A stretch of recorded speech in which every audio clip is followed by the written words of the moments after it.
I've never watched Evangelion. 説明を受ける。そんなできっこないよ。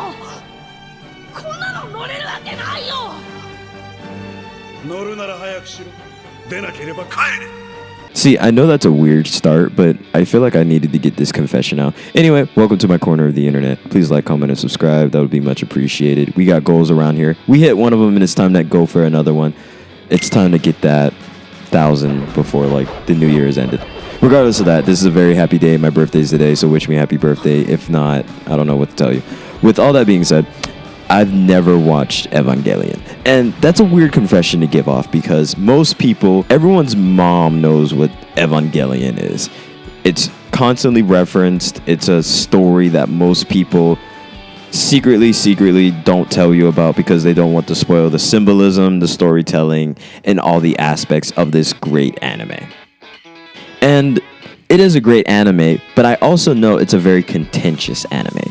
And what I mean by contentious is Evangelion is a very mixed bag of conceptual, philosophical, and Jesus Christ, the aspects of like psychology that is like delved into this anime are like harrowing to say the least. Like there's definitely a lot of symbolism that like takes you for a loop in researching it and getting a better understanding. And also this is like one of those animes that are indicative of a certain time of anime. Like Evangelion transported me to when I was like beginning to be a teenager and I was discovering that anime can be more than just like a simple story where there's good and evil. There's nuances of gray. There's conversations between characters that have subtext. There's all sorts of different aspects to the human experience. And Evangelion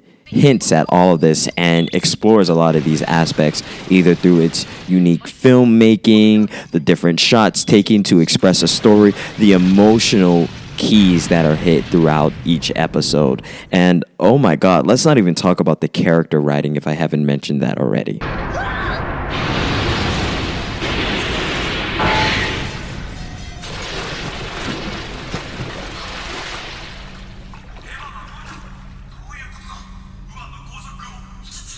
So first and foremost, Evangelion is a great story, like I said, but what I think puts it over a lot of different stories and why I see a lot of people enjoy it is because they took a different approach to what, let's just be honest with you, mechs and Gundams could possibly be. And I know that's not necessarily that, but I feel like this story took an aspect, because I genuinely don't like a lot of Gundam stories, though there's a few ones that stand out, and if you know, like Gundam Wing and like Code Geass and Mechs and all this other stuff.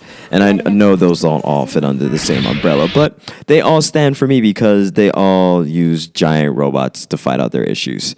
But with Evangelion, the giant robots are just a piece of symbolism and a storytelling device that could very much be interpreted different ways. I've seen multiple breakdowns by several different creators. And watching it, I feel as though they represent like just uninhibited emotions, especially how monstrous they can become when they freak out. And also, if you've never seen Evangelion, this is by like a legendary like production.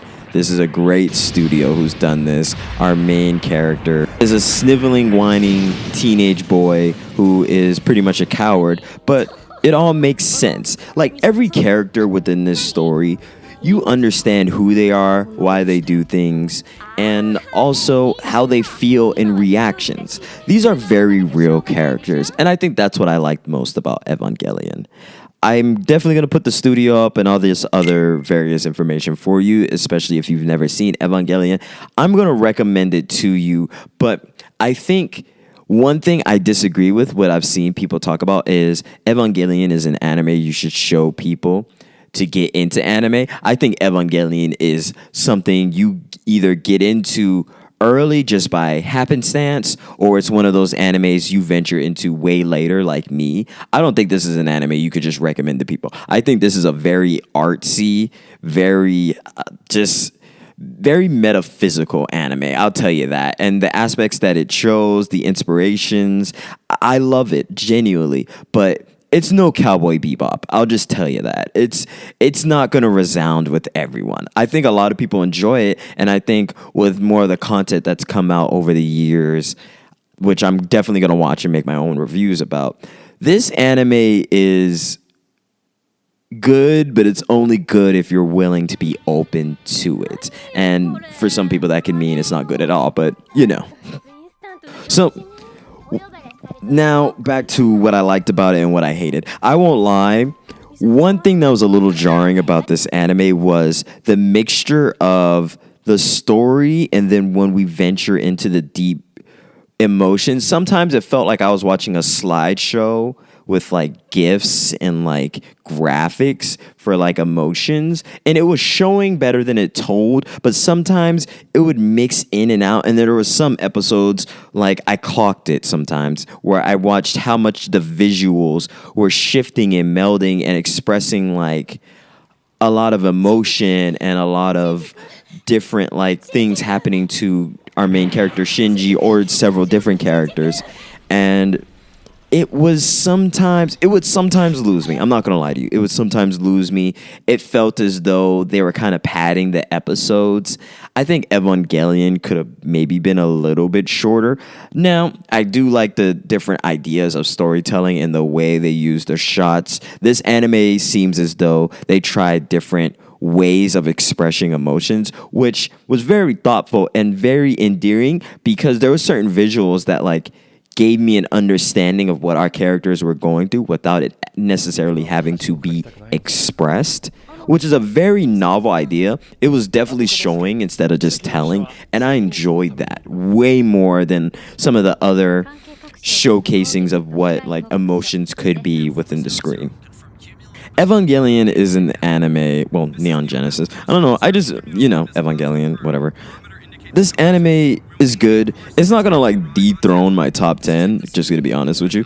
But it is an anime that I feel like every anime person that enjoys anime should just watch, just to experience and see how they feel after experiencing such an interesting and different way of storytelling. I think this is a unique anime that you won't see a lot of anime like this. And there's definitely the inspirations that have come from Evangelion. I'm seeing like the genealogy. Like, of course, this anime was inspired by other animes, but this anime also inspired so many others. And I'm seeing how these things have played into the years that came after this was basically finished, after the movies have been around, after this has come to like the West and stuff like that. Evangelion is a cultural phenomenon, and I see why so many people love it. But also, gotta also tell you, I love the growing tension within the story. I love that the adults are just as lost as the kids. They just know a little bit more, and only Shinji's father kind of knows a little bit more. But even then, even in various moments, he's not the most like knowledgeable about everything to save everything and deal with everything. The show is filled with so many perspectives that sometimes I felt like I was getting lost in trying to understand and grasp everybody else's emotions. And then the external forces that came with it were very like, it was definitely accelerating the story more. Like Evangelion could totally exist as a drama between characters, but the angels definitely accelerated everything so much more. All right, I think that's about it. I think once I watch the movies, I'm gonna have more to say about Evangelion. Regardless of that, thank you for watching. Happy Friday. It's my birthday. You know the vibes. I hope you're doing well. I hope you're taking care of yourself. Best of luck, and I hope you're enjoying your Friday. Take care. Peace.